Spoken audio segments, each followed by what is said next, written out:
粉丝问了我一个问题，想请问，其实知命有用吗？也不能改变定数吧？人好的时候不会想算命，已经困难的时候算命有用吗？他提出了一个非常深刻的问题，即关于知晓命运的意义与局限性。在我所学习的命理体系中，对知命的理解并非宿命论，而是指导个体如何在既定的生命剧本中，通过智慧的选择实现趋吉避凶和自我提升。我想，这不只是这位观众的疑问，他问了很多人都想问的问题。这期视频是我对这位观众的回复，也是对所有有缘看到这期节目的观众所给出的答案。盲派命理认为，知命并非盲目服从宿命，而是要认识到个体在宇宙中的定位和局限性，从而避免徒劳无功或自取其辱。知命的根本价值在于趋吉避凶。命运是每个人的人生说明书，命局是记录个人命运的能量接收体或能量表现形式，描述记录并证明了命局组合接收能量的情况、数量和偏好。知命就是拿到了自己人生的说明书，从而能更清楚地认识到命运7分天注定，3分靠人为。虽然大的方向已定，但知晓这些信息可以帮助我们在日常生活中做出更有利于自己的选择。每个人都有自己的活动范围和规律，命运已经限定了我们的生活范围，不可以越界。如果我们不知道这个范围，仍然在不该走的时候走动，走到水里掉到海里就会出洋相，被人耻笑。知命能帮助我们划清界限，避免超出自身能力的范围行事，从而避免烦恼和麻烦。当我们明白了人生规律时，就不会瞎投资、盲目投资，也不会焦虑。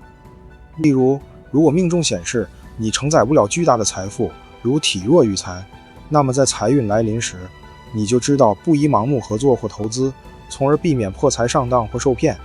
虽然命理承认命运有定数，积富贵贫穷都安排好的，但他强调人在其中扮演的能动角色。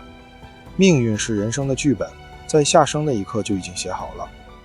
但我们作为主人公，怎样来演绎自己的人生，仍有可设性。我们需要经历的事情取决于天，而经历的大小和多少取决于自己。人生的痛苦来源于局限性，不完全自由，不为所欲为。通过知命，我们可以理解为什么会感到苦，从而做到随遇而安。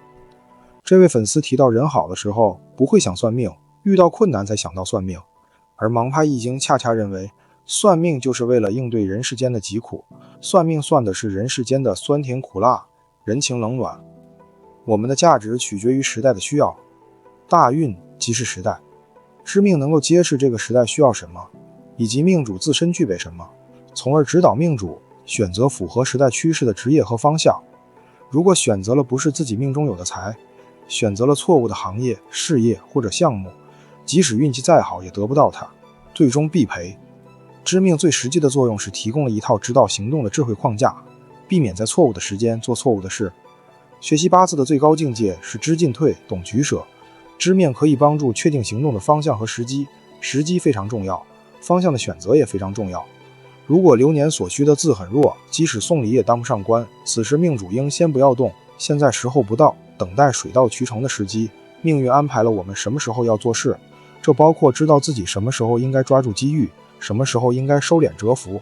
例如，当看到某人行坏大运时，命主就不宜投资，而是最适合提升学习。如果在不该动的时候动了，可能导致破财甚至官灾。合财一定要看体与财的力量，如果体弱于财，即使得到了财富也守不住，会不断的投资。只有体旺时得到财才能享受。知命能指导命主在获得财富后如何守住它，而不是盲目扩大。坏的大运通常是命主人性中的缺点暴露的大运，在这个时期，由于自身的缺陷全部暴露，人际关系变差，遭受打击。坏大运的本质是你自身存在着某些问题，如果你能改正过来或者将其程度降低，你的人际关系和境遇就会有所改变。因此，坏大运最适合提升学习，因为在打击下他才能真正意识到自身不足，从而改正自己，获得新生。知命能揭示万物生长发展的规律，在恶劣的环境中生存下来的人、植物、动物一定是最有价值的，最后都能成才。知命能帮助个体发挥这种价值，而不是被环境所困。易经就是变化的，不变的就不是易经。知命就是要顺着大自然走，才能做到天人合一。人生的祸福取决于是否遵守顺序和秩序，违反顺序只会破财，但违反秩序就等于违法，会有灾，会有官非。人生中的灾祸并非完全不可避免，而是往往源于违背秩序，如拿了家外不该拿的东西，如国家的财。知晓秩序可以避免官灾或民事纠纷。知命能够帮助识别干扰型，以及避免拿了家外不该拿的东西，因为一旦拿了，多数会有贪污、职务侵占、盗窃的风险，甚至是在你不知情或是无意不小心的情况下飞来横祸。知命的价值不仅体现在物质层面，更在于精神和心理上的平衡与解脱。当一个人下位或遭遇困境时，周围的人会远离。知命可以让人明白，周围的人看重的是手中的权力，而非你本身。当权力消失，别人离开是正确的，留住他们反而是错误的。这种认知能帮助个体内心不纠结、不痛苦、不烦恼。人生真正的追寻不是财官，而是一种自我归属感，让自己的心有一个地方可以安放，不随意飘荡。只有做到花开有时，花落有数，才能不以物喜，不以己悲，做到豁达从容。知命有助于达到这种心境平衡。通过观察八字中的真假虚实，我们能辨识出虚伪的人，例如正印坐财，人品存疑，有撒谎虚伪的心性，从而指导自己做一个真实的人。盲派命理为什么能算得出来命？因为其底层逻辑是将8个字映射到人与人之间的关系上，年月为家外，日时为家里，目的是要解释个体与世界、个体与社会的关系，而社会是由人组成的。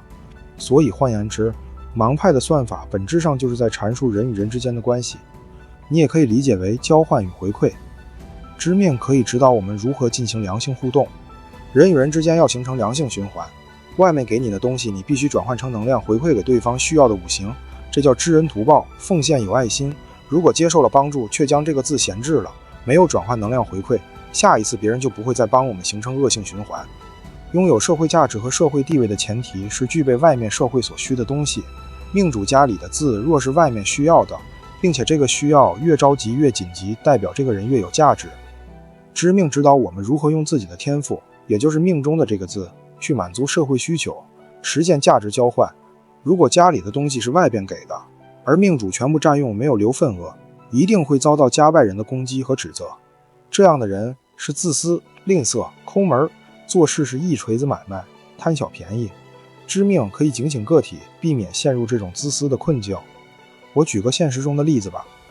假设屏幕前的你来找我办事儿，咱们素不相识，首先定位的是你我之间的关系，也就是要解释我为什么要帮你做这件事儿。